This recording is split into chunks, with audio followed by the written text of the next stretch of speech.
ఇక్కడ చూడండి, అందరికి కూడా క్లాత్ డిస్ట్రిబ్యూషన్ జరిగింది. ఇక్కడ ఉన్నటువంటి మానుగట్ట విలేజ్ సంబంధించి అందరు చూపిస్తున్నాను. మానుగట్టకు సంబంధించి ఇక్కడ గ్రామస్తులు అందరు వచ్చారు. సో పిల్లలందరూ వచ్చారు అండ్ పెద్దవాళ్ళందరూ వచ్చారు. వీళ్ళందరికి కూడా మన సిఎఫ్ఎల్ తరపు నుంచి, విడిసి స్వచ్ఛంద సంస్థ నుంచి అందరికి కూడా బట్టలు కూడా సక్సెస్ఫుల్గా డిస్ట్రిబ్యూషన్ జరిగింది. సో అన్నీ అయిపోయినాయి, అందరికి ఇచ్చేసాము. సో వీళ్ళందరూ కూడా చాలా సంతోషంగా ఉన్నారు. ఇక్కడ మన కోదాడ సిఎఫ్ఎల్ సతీష్ గారు, అట్లనే అనుమల సిఎఫ్ఎల్ కాశన్న గారు, అంకులమ్మ మేడం గారు చాలా దగ్గరుండి అన్ని సక్సెస్ఫుల్ గా అందరికి డిస్ట్రిబ్యూషన్ చేసింది. అలానే భద్రాచలం సిఎఫ్ఎల్ లక్ష్మయ్య గారు, నేను కూడా అంటే నాగరాజు క్లస్టర్ కోఆర్డినేటర్, నేను కూడా ఈ యొక్క కార్యక్రమంలో పాల్గొన్నాను. అందరూ కూడా మంచిగా జరిగింది. సో అందరూ తీసుకొని వెళ్ళిపోతున్నారు. చాలా సంతోషంగా ఉంది. చాలా సంతోషంగా అంటే చాలా సంతోషంగా అందరూ కూడా ఈ క్లాత్ డిస్ట్రిబ్యూషన్ చిన్నపిల్లల నుంచి పెద్దవాళ్ళ వరకు చాలా హ్యాపీగా తీసుకున్నారనమాట. ఎలా ఉంది బట్టలు తీసుకున్నందుకు? ఎలా అనిపిస్తుంది? అన్న బాగానే ఉంది, తీసుకున్నాం అంటున్నారు. ఓకే, మంచి. సరే, ఓకే. ఇక్కడ ఉన్న వాళ్ళందరూ కూడా వీళ్ళకందరూ కూడా తీసుకున్నారు. చాలా మంచిగా అనిపించింది. Hi, hello. ఓకే, మనం ఇక్కడ ఉన్నాము.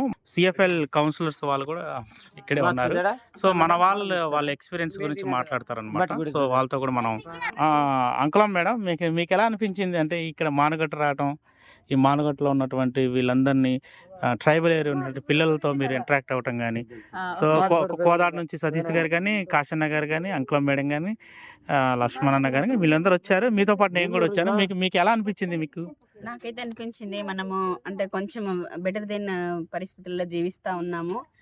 మనకున్న దాన్ని కొన్నిసార్లు మనం అనుకుంటానా ఈ జీవితం చాలా కష్టం అని, కానీ మనకంటే కష్టతరమైనటువంటి పరిస్థితుల్లో జీవించే వాళ్ళు చాలా మంది ఉన్నారు. కాబట్టి మనకున్న పరిస్థితిని బట్టి మన అంటే కొన్నిసార్లు మనము చాలా ధన్యులమని చెప్పుకోవాలి.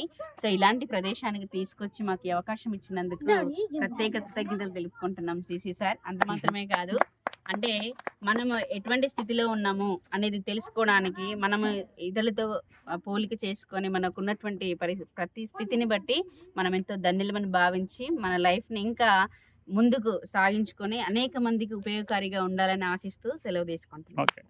Okay, thank you madam. Kashanna garu, మీరు కూడా చాలా దూరం నుంచి వచ్చారు. సో ఎక్కడో నల్గొండ జిల్లా నుంచి వచ్చారు, ఇక్కడ మానుగట్టకు రావటం మీకు ఎలా అనిపించింది? మీకు నమస్కారం అండి. యాక్చువల్గా ఇక్కడ మేము వచ్చినటువంటి విలేజ్ అనేది చాలా పూరెస్ట్ పూర్, అంటే చాలా గిరిజన ప్రాంతాల్లో ఉన్నటువంటి కరెంటు కానీ వాటర్ కానీ ఇలాంటి ఫెసిలిటీ లేనటువంటి విలేజ్లలో చిన్నపిల్లలు కానీ పెద్దవాళ్ళ ముసలి వాళ్ళ వరకు కూడా బట్టలు అనేది ఎవ్వరు కూడా లేదు. బట్టలు లేకుండా జీవిస్తున్నటువంటి వీళ్ళకు ఎస్పెషల్లీ మన మేడం అంకులమ్మ గారికి కానీ, సిసి నాగరాజు గారికి కానీ ఎస్పెషల్లీ ప్రత్యేకమైన కృతజ్ఞత తెలియజేస్తున్నాను. వాళ్ళు తీసుకొచ్చి ఈ యొక్క క్లాత్స్ అనేది వాళ్ళకి ఇవ్వడం వల్ల ఈరోజు మాకు జీవితంలో ఒక మర్చిపోలేని రోజుగా మేము గుర్తుపెట్టుకొని చాలా సంతోషంగా భావిస్తున్నాం. Thank you. ఓకే, అలానే మీరు సతీష్ గారు చాలా కోదాడ నుంచి వచ్చారు పాపం. అంటే మీరు అడగగానే టైం ఇచ్చారు. సో ఇక్కడ ఈ గిరిజన ప్రాంతం రావడానికి కూడా మీకు ఎలా అనిపించింది అనేది మీ యొక్క ఈరోజు ఈ యొక్క గ్రామాలను చూసిన తర్వాతకి రావడానికి చాలా ఇబ్బందులు పడ్డాము. అలాంటి దాంతోపాటు వచ్చిన తర్వాత ఇక్కడ చూస్తే ఏ ఫెసిలిటీస్ కూడా లేవు. అలాంటి పరిస్థితుల్ని మంచిగా ఎంచుకొని ఈ యొక్క గ్రామంలో ఈ విధమైన డిస్ట్రిబ్యూషన్ చేసే అవకాశాన్ని ఆలోచన ఇచ్చినటువంటి అంకులమ్మ మేడం, సిసి గారికి మీ అందరికి కూడా మళ్ళీ ధన్యవాదాలు. అదే ఇంత మంచి ఒక ప్రోగ్రామ్కి ఇంత మంచి వాళ్ళ విధానాలు చూసి ఈరోజు బట్టలు వాళ్ళు ఇచ్చే విధానం చూస్తే వాళ్ళ కళ్ళల్లో ఆనందం చూస్తుంటే చాలా హ్యాపీ అనిపించింది. అటువంటి ఆనందాన్ని అసలుకి మనం ఏ డబ్బులతో కానీ దేనితోనా కానీ ఆనందాన్ని పంచుకోలేము. అదేవిధంగా కొనలేము, పంచుకోలేము కూడా ఎవరితో కూడా. అంత మంచిగా ఉన్నది. అదేవిధంగా వాళ్ళ యొక్క మీరు రాగానే వాళ్ళ యొక్క రిసీవ్నెస్ కూడా ఇక్కడ ఎటువంటి వాళ్ళకి తెలిసినా తెలవకపోయినా వచ్చినటువంటి వ్యక్తులు ఎంత మంచి మమ్మల్ని రిసీవ్ చేసుకునే విధానం, మన ఇయ్యంగానే వాళ్ళు తీసుకునే విధానం కూడా చాలా మంచిగా అనిపించింది. ఎటువంటి ఇబ్బంది లేకుండా సరే వాళ్ళు వచ్చినటువంటి మనం రిసీవ్ చేసుకొని వాళ్ళు తీసుకున్న ఆనందానికి కూడా చాలా హ్యాపీ అనిపించింది. దాంతోపాటు కూడా ఇక్కడ కొన్ని సజెషన్స్ ఇచ్చారు అంకులమ్మ మేడం గారు. ఎందుకంటే ఎందుకంటే ఒక కుటుంబం ఏ విధంగా ఉండాలి, ఒక పిల్లల్ని ఏ విధంగా చూసుకోవాలనే విషయాన్ని కూడా మన సీసీ గారు చెప్పారు. ఇక్కడ ప్రస్తుతం ఉన్న పరిస్థితి దృష్ట్యా వాళ్ళు ఎటువంటి ముందుకు పోవాలనే విషయాన్ని కూడా ఒక 4 విషయాలు ఒక అర్థమయ్యే రీతిలో కూడా చెప్పడం జరిగింది. అదేవిధంగా వాళ్ళు ఏ విధంగా కొద్దిగా ముందుకు పోయే విధానాన్ని కూడా చెప్పడం జరిగింది. అంటే వాళ్ళకి బట్టలు ఇవ్వడంతో పాటు వాళ్ళకి కొన్ని సజెషన్స్ కూడా మంచిగా ఇచ్చి వాళ్ళ కుటుంబం ముందుకు పోయే విధంగా కొన్ని అంశాలు కూడా వాళ్ళకి చెప్పడం జరిగింది. అదేవిధంగా చెప్పిన విషయాలు ఒకరు కాకుండా ఒకరు అర్థం చేసుకొని ఈ యొక్క గ్రామంలో కొంతవరకు కొద్దిగా మెరుగుపరచుకోవడానికి అవకాశం ఉంటుంది. కాబట్టి ఇట్లాంటి అవకాశం ఇచ్చి మళ్ళీ నన్ను కూడా ఇలాంటి గొప్ప కార్యక్రమం ఇన్వాల్వ్ చేసినటువంటి అంకులం మేడానికి నా సీసీ గారికి ప్లస్ అన్నకి భద్రాచలం అన్నకి కాశన్నకి కూడా ప్రత్యేక ధన్యవాదాలు. థ్యాంక్ యూ అండి. మరొకరు లక్ష్మణ్ గారు, మీరు ఇక్కడ భద్రాచలంలో మన భద్రాచలం సిఎఫ్ఎల్లో మీ యొక్క బ్లాక్ దుమ్ముగూడెంలో ఈ మానుగట్టును సెలెక్ట్ చేయటం, సో మీకు ఎలా అనిపించింది ఈ విలేజ్ని సెలెక్ట్ చేసినప్పుడు? మీకు నమస్తే అండి అందరికీ. మెయిన్గా చిన్ననల్లబెల్లి గ్రామ పంచాయతీ మానగట్ట ఆవాసం అనేది ఇది చాలా లోనకు ఉన్న మారుమూల గ్రామము. ఇక్కడ వాళ్ళకు రోడ్డు సౌకర్యం కానీ ఏది ఉండదు, కరెంటు సౌకర్యం కానీ ఉండదు. ఓన్లీ సోలార్ టైప్లో మాత్రమే కరెంట్ అనేది ఉంటుంది. ఇక్కడ పురుగు పూసి కూడా ఎప్పుడు ఏమొస్తుంది అనేది కూడా వాళ్ళకి తెలియదు. కొద్దిగా వాళ్ళు ఏమైనా కాయ కష్టం చేసుకొని మాత్రమే వాళ్ళ జీవనం అనేది గడుపుతున్నారు. అందువల్ల వీళ్ళందరూ కూడా అంటే బట్టలు కొన్ని సౌకర్యాలు లేక అన్ని సౌకర్యాలు లేకపోవడం వలన మన అంకులమ్మ మేడం గారు ఇటువంటి వాళ్ళకి తీసుకొచ్చి ఇవ్వడం వల్ల వాళ్ళు చాలా సంతోషంగా ఆనందంతో వాళ్ళు ఉన్నారు. ఇటువంటివి కూడా మనం ఇంకా సేవలు ఇటువంటివి చేసినందుకు అంకులమ్మ మేడం గారికి ధన్యవాదాలు.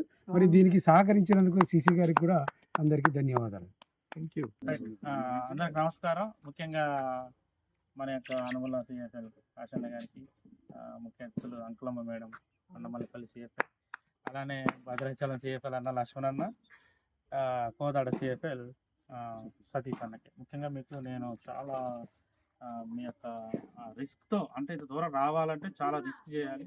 ముఖ్యంగా మీరు రిస్క్ చేసి చాలా ఆలోచించి ఇక్కడికి మనం రావడం జరిగింది. ఇక్కడికి వచ్చాక సరే నేను కూడా ఇంతకుముందు గతంలోకి వచ్చాం, సేమ్ ఇలానే ఉంటుంది అనుకున్నాం. కానీ తీరా వస్తే చాలా ఇంకా దానికంటే ఇంకా దారుణమైన పరిస్థితులు ఉన్నారు. మీరు చూస్తున్నారు అటంతా చూడండి ఒకసారి, అటు కెమెరా కూడా మొత్తం చీకటి. ఈ చీకట్లో చిన్నపిల్లలు వాళ్ళ కనీసం బట్టలు కూడా లేవు. తీరా పిల్లల్ని చూస్తే వాళ్ళ బట్టలు లేకుండా వచ్చి ఇలా కూర్చున్నారు. ఇక్కడ పురుగు పూసుంటుంది. ఒక సోలార్ విద్యుత్ అది కూడా ఈ సర్కిల్లోనే ఉంది, మిగతా సర్కిల్లో కూడా అంత క్లియర్గా లేదు, ఎక్కడా లేదు. ఇక్కడ ఎంతో కొంత కనపడుతుంది. కాబట్టి ఇక్కడ ఉన్నటువంటి ఒక 60-70 కుటుంబాలలో కూడా ఎలాంటి రవాణా సౌకర్యం కానీ లేకపోతే వాళ్ళకు ఉన్నట్టు మౌలిక వసతులు కూడా ఇక్కడ ఏమీ లేవు అనమాట. కనీసం ఉండాల్సినవి కూడా నీడ్ అవసరతలు లేవు. అలాంటి ప్రదేశాలకు వచ్చి ఇలాంటి పిల్లలను చూసినప్పుడు చాలా సంతోషం అనిపించింది, బాధ అనిపించింది. కానీ వాళ్ళకి బట్టలు ఇవ్వటం, వాళ్ళ కళ్ళల్లో చూసిన ఆనందం చాలా బాగుంది. సో దీనికి చాలా ముఖ్యంగా ఇది సక్సెస్ ఏంటంటే, మనం అనుకున్నది వేరు, తీరా ఎడుకొచ్చేదాకా ఇలాంటి పిల్లలు కూడా ఉంటారా, ఇలాంటి తల్లిదండ్రులు ఉంటారా, ఇంత ట్రైబల్ ఏరియాలలో ఎలాంటి నెట్ సౌకర్యం కానీ ఏ సౌకర్యం లేకుండా మనం కనీసం ఒక్కరోజు కూడా ఉండలేము. ఒక ఫోన్ మనకి సిగ్నల్ లేకపోతేనే చాలాసేపు ఇబ్బంది పడ్డాం. అలాంటిది ఏ సిచ్యువేషన్స్ లేకపోయినా ఇలాంటి ఏరియాలలో వీళ్ళు ఉంటున్నారంటే నిజంగా వీళ్ళకి మనం మనస్ఫూర్తిగా ధన్యవాదాలు చేయాలి. ఈ యొక్క ఏరియా, ఈ ట్రైబల్ ఏరియా కూడా తప్పనిసరిగా డెవలప్మెంట్ అవ్వాలి. వాళ్ళ పిల్లలందరూ ఫ్రీ ఎడ్యుకేషన్కి వెళ్ళాలి. పిల్లలందరూ మంచి చదువుకొని ఈ యొక్క ఏరియా అనేది డెవలప్మెంట్ కావాలని మేము మనసారా కోరుకుంటున్నాం. దాంతోపాటు సహకరించిన ముఖ్యంగా మా వాళ్ళందరికీ కూడా పూర్తిగా వాళ్ళకి ధన్యవాదాలు తెలియజేస్తున్నాం. నెక్స్ట్ ఈసారి వచ్చేటప్పుడు అలాంటి వాళ్ళకి ఇంకా బెటర్గా మేము మంచిగా తీసుకొని, అవసరమైతే ఇలాంటి విలేజ్ని ఒక మంచి మోడల్ విలేజ్గా సెలెక్ట్ చేసుకొని వీళ్ళకి డెవలప్మెంట్ చేసే దాంట్లో మా యొక్క విడ్స్ స్వచ్ఛంద సంస్థ నుంచి మన పార్థసారి సార్ అయితే మాత్రం నెక్స్ట్ టైం కూడా సార్ కూడా ఇలాంటి విలేజ్లు చూడమన్నారు. సార్ కూడా నెక్స్ట్ టైం ఇలాంటి గ్రామాలను కూడా వస్తారు, విజిట్ చేస్తారు. మన ఆర్గనైజేషన్ తరఫు నుంచి కూడా అందరికీ మరొకసారి ధన్యవాదాలు తెలియజేసుకుంటూ చాలా తీసుకుంటాం. Thank you. ఓకే, జయమంతా చేసినందుకు.